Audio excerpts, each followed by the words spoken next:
5. Okay.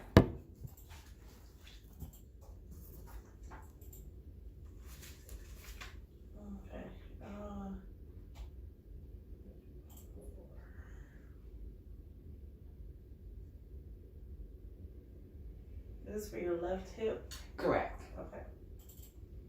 You don't want to do the x-ray?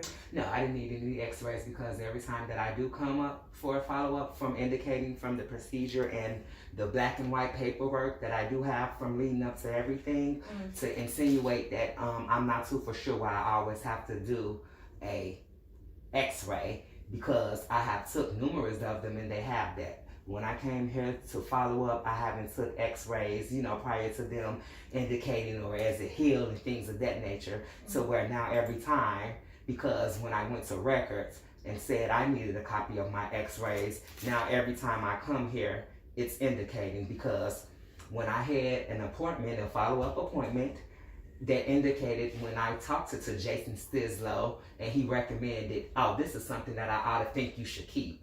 But when I look at some of the literature in my paperwork and discharge papers saying, well, surgical complications requiring reaversion surgery or the need for additional procedures, and then it was insinuating like requirements for repeat surgery in the instance that any hardware is painful or irritating or fails.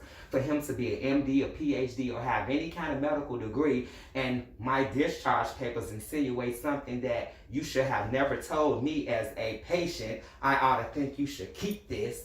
Why would you tell me to keep this in my purpose coming and was telling you because of the hardware and it wasn't, comfortable and this and that and the third. So me having my own x-rays and the SCH device or whatever it is doesn't even show up on the x-rays. So my whole purpose is I'm trying to understand the medical malpractice, or is someone just telling me Lulu and the paperwork is just showing a different problem? What seems to be the problem to where she says now my insurance doesn't even, or they don't even accept my insurance here now.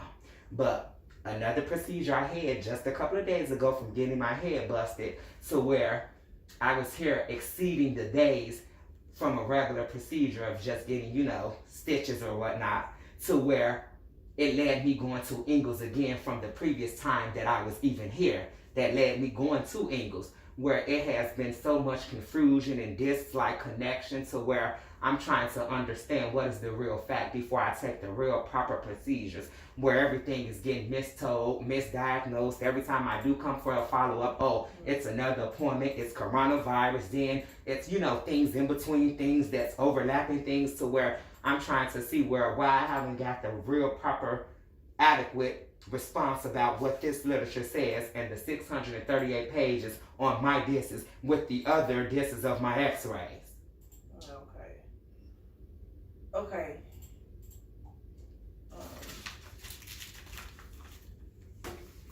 Are you in any pain in the hip? Yes, because sometimes, like I said, I'm not too for sure how this device works. Like I said, I have pins and rods even in my wrist, and I've been having this even for years, to where they never utilize this device or anything of that nature. Now I know what pins and rods and pelvic rings is. Now when it comes to the SCD device and things of that nature to act like it's fixated, manipulated, and messing with my rectum, I have literature in here where it's just unethical to someone and it's inhumane. So I look and I say, what is this SCH device for then? If it's giving me hardwire, it's causing pain here and there. It's like, me, I'm a real active person. I dance, and things of that nature, to where I know 9 times out of 10, if I was healing regularly without that, this would have never caused that. You know what I'm saying? So I try to see why it has been so a prolonging game for me to even talk to the person who oversees this whole procedure. With this whole thing and with this whole discharge paper of everything, Jason Stislow is the MD that overlooked this whole entire case or this whole entire operation with a team of individuals and doctors and that perform procedures like this. So where I haven't saw him, and every time it's time for me to see him, reschedule. Oh, he's not here. Or, oh, it's something else.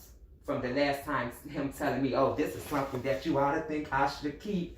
And trying to shake my hand, and I didn't even, none of that, because we're human. If something is hurting you and I'm telling you this, why would you say, well, this is something I think you should keep? Okay, well, he's here today, so. And I have police reports, I have even legal aid lawyers and things of that nature before I even take it to further court procedures or medical malpractice, medical negligence. I mean discrimination, because my whole fact was this should have never happened. Me coming into a facility where I was the patient, and even from a femur fracture, getting information from other medical people in the field to where they said that should have never happened to you. Okay, I mean, I have no, I can't speak on it, but he's coming in, and you can express your. No, I'm just saying, because that's the only thing that I get from some of the doctors that don't really understand it, but do understand it, like, that is right. Because it was just like if I was a 10-year-old and it was your child or your mother or anything of that nature, and they have all the proof to show you, why everybody keep overlooking it. I can't make this stuff up. I don't know these doctors from a can of paint. They knew their procedure because they got the MDs. They have the medical. They know how to perform them. So my whole thing is, I looked, and it sent me to Ingles, and it said I was a high-risk medical patient, and yet they overlooked it that even in some of those facilities that led me going to, after I got released from here to Ingles to Aperion, things weren't even taken seriously, or even for me to be the only one with a real medical high femur fracture procedure. So it was just like, I couldn't understand that. I didn't know what was really the real purpose of all of this, what was going on. What am I trying to figure out with this? So. Well, I'm sorry all this happening to you. Okay, let's see what he says. Okay. Okay. I do apologize. He'll be in shortly. All right, thank you. You're welcome.